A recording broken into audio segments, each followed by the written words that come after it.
Okay, so today we're doing a deep dive into a really fascinating and kind of disturbing case Yeah. involving a former Air Force member, Nicholas Pierce.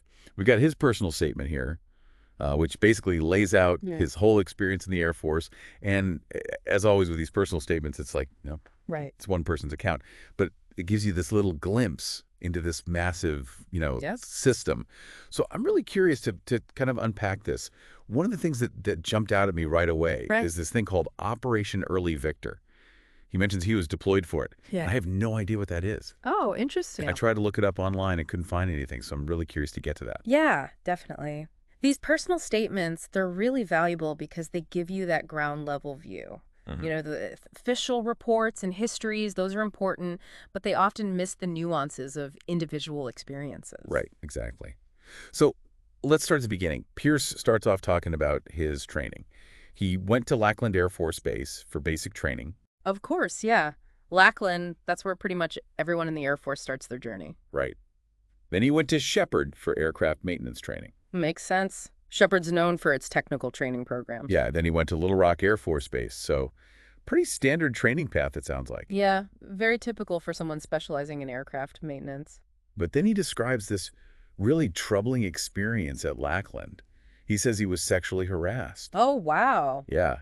He Mm, talks about people giving out his dorm room key to, like, other female airmen, even NCOs, even civilian women. that's disturbing. It is. He even says he woke up and there were women in his room.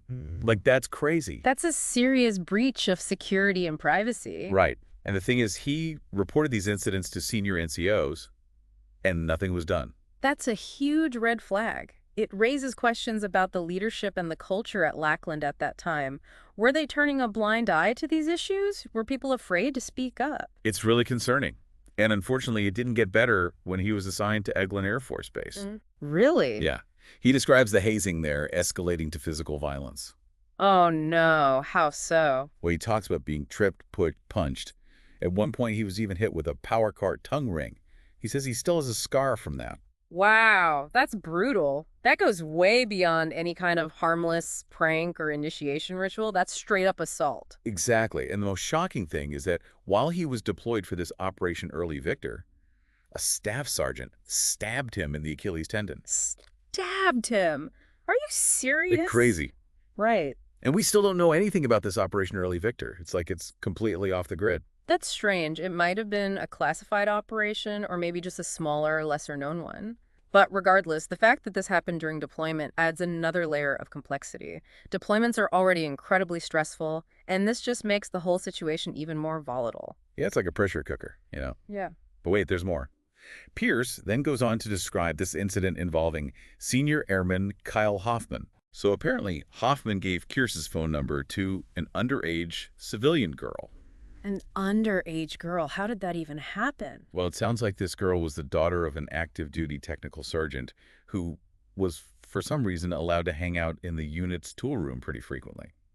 Wait, so they had a minor in a tool room? That doesn't seem right at all. What was going on there? Yeah, it's really unclear. But anyway, Pierce was accused of having this girl in his dorm room. Seriously? Yeah, and that led to charges of fraternization. But he insists that she was never in his room and that there was no interaction between them at all. So we have conflicting accounts here. That's tricky. It really is. And ultimately, he received an Article 134 for fraternization.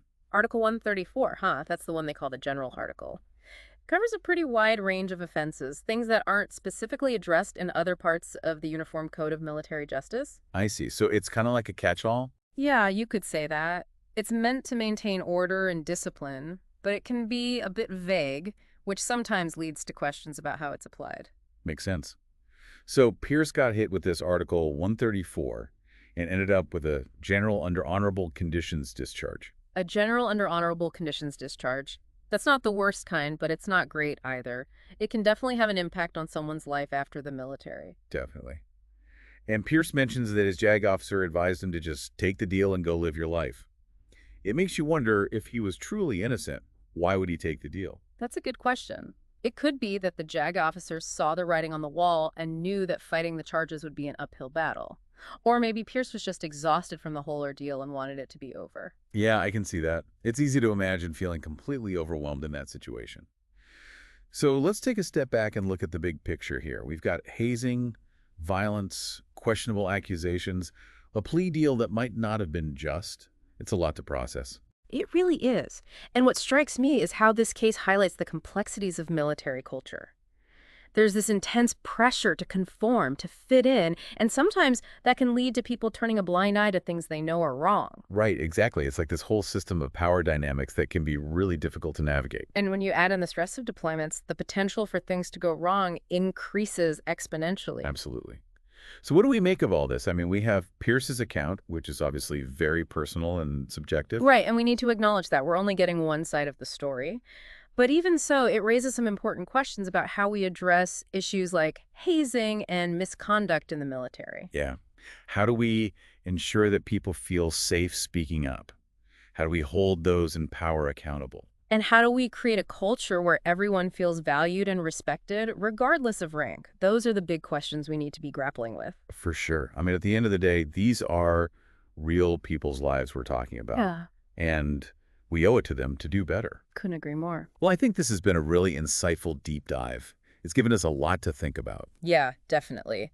It's a reminder that behind all the official reports and statistics, there are human stories, stories that deserve to be heard.